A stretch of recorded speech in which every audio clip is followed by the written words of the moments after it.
Bem, então, são duas perguntas que estão intimamente ligadas, né? Em primeiro lugar, quando eu era criança, eu acho que eu tive muita influência, pelo menos em relação ao meu gosto pela história, em função de um tio do meu pai que sempre vinha em casa, né? Esse tio do meu pai, ele nasceu no Brasil, mas era casado com a irmã da minha avó, né, que era galega, e talvez a grande frustração desse tio do meu pai teria sido não ter ido como voluntário nas brigadas internacionais da Guerra Civil Espanhola.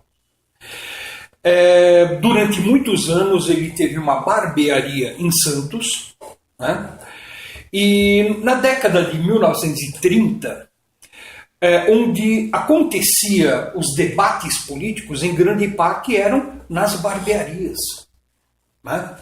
Então, esse tio do meu pai, ele acostumou-se, né, a ficar conversando o dia inteiro sobre política, e quando vinha em casa, né, visitar meu pai, ele ficava o dia inteiro conversando com meu pai sobre política, só que principalmente a política da década de 1930, que era o período que ele viveu, né?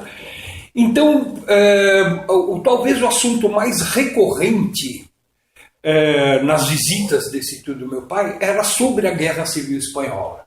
Mas também outros assuntos, como, por exemplo, Cuba, Primeira Guerra Mundial, Segunda Guerra Mundial, esse tipo de coisa. Então, digamos assim que essas conversas com esse tio do meu pai, eu acho que despertaram meu interesse, ainda criança, a partir dos 8 anos de idade, pela história, né? E os temas das conversas eram muito interessantes, né? Porque tinha muito aquela coisa da vivência pessoal. Eu me lembro até hoje, pessoal de idade geralmente tem a mania de repetir a mesma história mais de uma vez, né? Isso faz com que eu lembre até hoje das histórias que esse tio do meu pai contava. Como, por exemplo, uma vez que 2 imigrantes italianos entraram na barbearia do meu tio e inadvertidamente, né, passaram a defender o Mussolini dentro da barbearia do meu tio. Ato que foi suficiente para o tio do meu pai, né, sacar a navalha e sair correndo atrás dos dois pelas ruas de Santos. E ele afirmando com orgulho, como é que alguém vai defender Mussolini dentro da minha barbearia? Então, aquela coisa, aquela formação dos anos 30, da luta contra o inimigo comum, né? Da luta contra o fascismo, de você dividir o mundo, uma guerra civil ideológica internacional, em que o mundo é dividido em dois campos, o fascismo e o antifascismo, né? Uma história que esse tio do meu pai contava, mais de uma vez, por isso que eu lembro.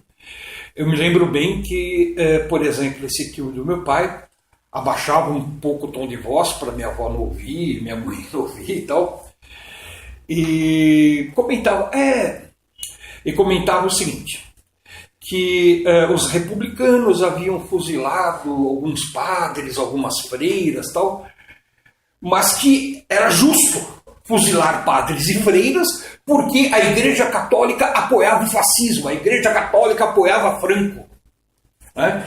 Então esse tio do meu pai, ele inclusive viajou para o Estado espanhol, né? Mas só fez isso depois da morte do ditador, só depois da morte do fascista, o general Franco. E quando foi para a Espanha, visitou os principais lugares onde teve os principais combates, etc. Então, meu gosto pela história começa aí, né? Depois, quando eu vou para a escola, né, tipo o antigo ginásio, etc., um antigo ensino colegial, hoje ensino médio e tal, muito daquilo que eu via nos livros da história é algo que eu já tinha visto nas conversas entre o meu pai, né, e o tio dele, né, o tio Pepe, né, em casa, quando eu morava em Mauá ainda. Em relação a Cuba, tem uma outra história meio anedótica, muito curiosa. Né? Por que meu interesse por Cuba? Né? Então eu vou contar duas pequenas histórias. Além desse tio do meu pai, tinha um outro personagem que eu não conheci, né? Mas meu pai chegou a conhecer, que era o tio do meu avô. Né? Não confundir com o tio do meu pai, esse é o tio do meu avô. Esse tio do meu avô, uma curiosidade, ele era da província de Lugo, né? Da comarca de Sarria, e da região conhecida como Val do Mal, né? Hoje município do Íncio e tal. E ele foi recrutado por exército do Estado espanhol, enviado para combater, ao meu ver, no lado errado da guerra, né? Da guerra de independência de Cuba. Ele foi enviado como soldado para a Segunda Guerra de Independência de 1895-98. Curiosamente, um outro menino da mesma comarca, também de Lugo, também da comarca de Sarria, era o Angel Castro, que é o pai do Fidel. Então, o pai do Fidel, esse tio do meu pai, era da mesma região e serviram no exército, lutando do lado errado, né?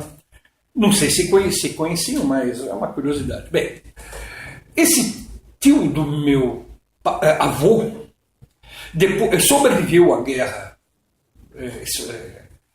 de independência de Cuba, foi desmobilizado e foi trabalhar depois na construção do Canal do Panamá, trabalhando como peão de obra, como pedreiro que trabalha com pedra, né? Sobreviveu à construção do Canal do Panamá, que talvez seja uma façanha mais terrível do que sobreviver à guerra. E olha que morreram 80 mil soldados espanhóis na Segunda Guerra de Independência. E depois, esse tio do meu avô veio parar em Ribeirão Preto. Né? E em Ribeirão Preto ele teve uma pedreira. Né? E por isso que o meu avô veio para o Brasil, porque tinha um parente em Ribeirão Preto. Ele nasceu em Ribeirão Preto. Né? E esse cara era uma figura. Né? Meu pai conta, por exemplo, que estava bebendo, quando esse tio do meu avô estava bebendo com os amigos, ia fazer um café, ele pegava o coador fervendo e está demorando muito, exprimia o coador com as mãos. Então, um cara bem delicado. E uma das coisas que ele falava para a mulher dele quando estava irritado, né, com a mulher, era: "Eu me vou a Cuba", tipo, como quem diz, "não me aborreças, senão eu vou embora, eu vou para Cuba", né? Bem, quando eu era muito pequeno, o meu pai parafraseava esse tio do meu avô quando a minha mãe ia aborrecer meu pai. Tipo, eu falava meio brincando: "Eu me vou a Cuba", tipo, "não me aborreça, se eu não vou a Cuba". Eu era muito pequeno, né? Eu ouvia aquilo, eu não fazia a mínima ideia o que era Cuba. Você é muito, tem 5 anos de idade, sei lá, você não sabe o que é país, o que é ilha, você conhece a rua da tua casa. Mas desde pequeno eu intuí que Cuba é um lugar muito legal. Mais ou menos como a terra das brincadeiras do Pinóquio. Um lugar que você pudesse esconder quando levava a bronca da mãe. Então, quando a minha mãe veio dar bronca, eu nunca falei, né? Mas eu pensava com os meus botões: "Eu me vou a Cuba". Não, sério. Então, meu primeiro interesse sobre Cuba está relacionado a essas lembranças infantis, né? Depois, nas conversas do meu pai com o tio do meu pai, não do meu avô, né? Eu me lembro que uma vez o tema era Cuba, no meio da conversa apareceu o tema Cuba. Meu pai tinha uma postura um pouco mais negativa em relação a Cuba, mais ou menos tipo do leitor da Folha de São Paulo. Ah, uma ditadura, alguma coisa do gênero. E o tio do meu pai quase brigando com meu pai. Não, mas isso no comecinho dos anos 70, né?